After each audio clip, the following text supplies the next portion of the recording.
Le Forum international sur la sécurité à Halifax débute officiellement demain et se déroule jusqu'à dimanche. L'événement regroupe les plus grands experts militaires et des politiciens de partout sur la planète.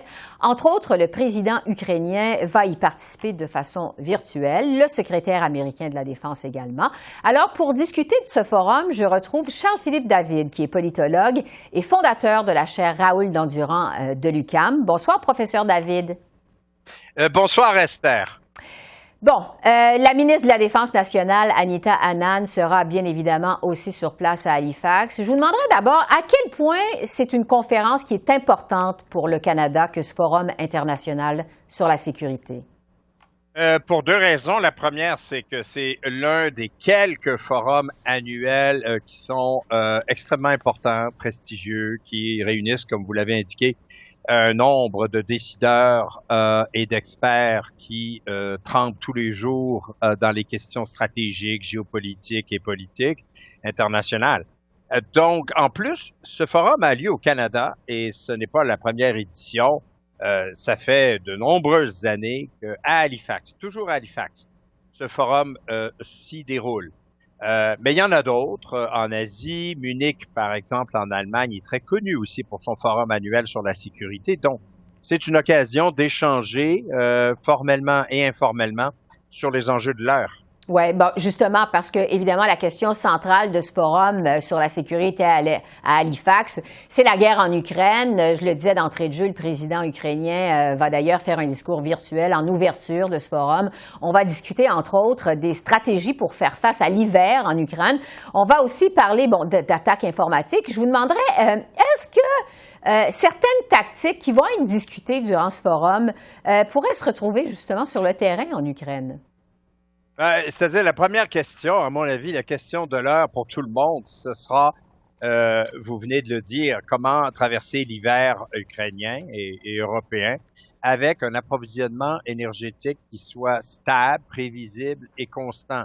Actuellement, la situation en Ukraine est extrêmement difficile et je pense que les perspectives, justement, de passer l'hiver au froid et sans assez ou suffisamment de ressources en pétrole, en gaz, en électricité, fait craindre le pire, honnêtement, dans certaines régions et voire même dans la capitale Kiev.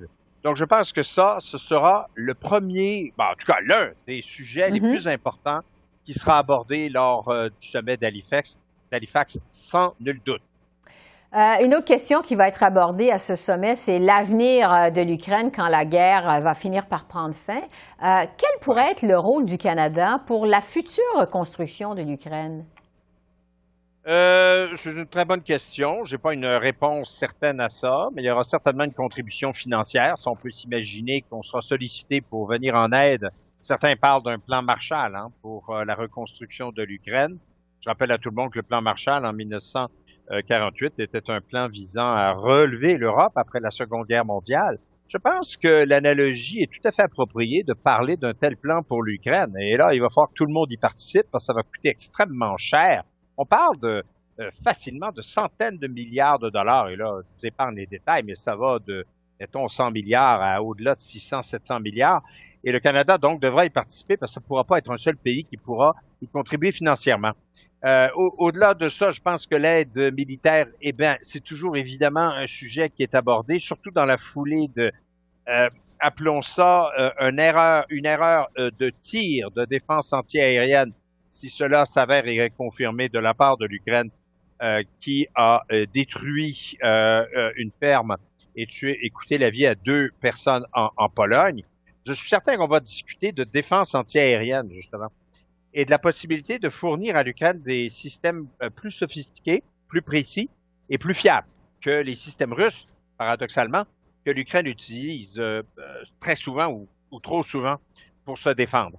Alors voilà, ce seront, à mon avis, 2 sujets qui seront abordés sur l'Ukraine. Pour ce qui est de la fin de la guerre, je pense qu'il est extrêmement prématuré de parler de fin de la guerre.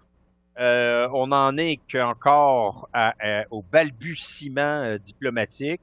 Est-ce que ça pourra survenir à un moment donné? Peut-être, mais il faudra que les Ukrainiens, leur contre-offensive, mettent sérieusement en péril les acquis de la Russie dans le sud de l'Ukraine, ce qui n'est pas impossible, mais ce qui n'est pas prévisible à court terme. Ouais. Je le disais, bon, il y a un discours virtuel du président ukrainien, un discours du secrétaire américain de la Défense. On se demande, est-ce que c'est un peu ce sommet-là, la COP de la Défense? Est-ce qu'il pourrait y avoir des discussions informelles, des tractations entre les pays lors des discussions de la fin de semaine à Halifax? Ben, il y en a toujours des tractations informelles parce qu'il y a toujours des dossiers pour lesquels, enfin, des dossiers litigieux, on va appeler ça comme ça, des dossiers chauds pour lesquels on exprime des choses très publiquement et ouvertement parce qu'il y aura beaucoup de discours officiels qui seront rapportés par les médias, ça c'est certain.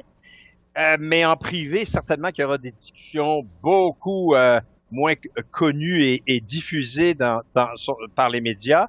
Et je pense que un sujet qui sera abordé de manière plus délicate et de manière plus discrète, ce sera évidemment la relation avec la Chine.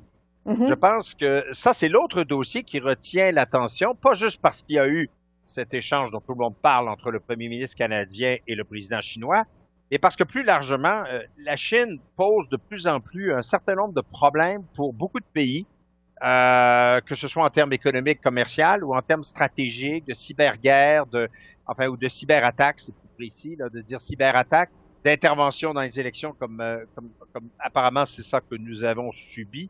Alors je pense que ça c'est des dossiers qui seront abordés en privé par les décideurs, oui. Oui, parce que, entre autres, bon, la question de la défense de Taïwan va aussi être abordée en fin de semaine à Halifax. Ça survient en pleine tension diplomatique entre le Canada et la Chine. Vous en parliez il y a un instant. D'ailleurs, le président du Congrès mondial ouïghour va être présent à au moins 2 panels sur la Chine. Le ministre des Affaires étrangères de Taïwan aussi.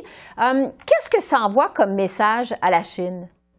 Ça envoie le message que personne ne se laisse impressionner par la volonté chinoise d'exclure les acteurs que vous venez justement de mentionner, que ce soit les représentations ouïghours ou que ce soit une représentation de Taïwan.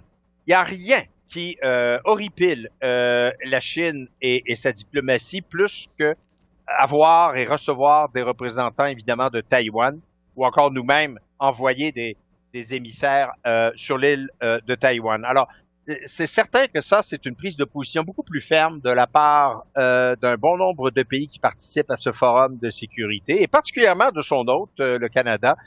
Je pense que c'est, pour ma part, c'est mon opinion, tout à fait approprié de recevoir ces 2 délégations en sol canadien. Charles-Philippe David, politologue et fondateur de la chaire Raoul Dandurand à l'UQAM, je vous remercie beaucoup de vos lumières. Merci. Je vous en prie. Bonne soirée à tous et à toutes. Au revoir. Au revoir.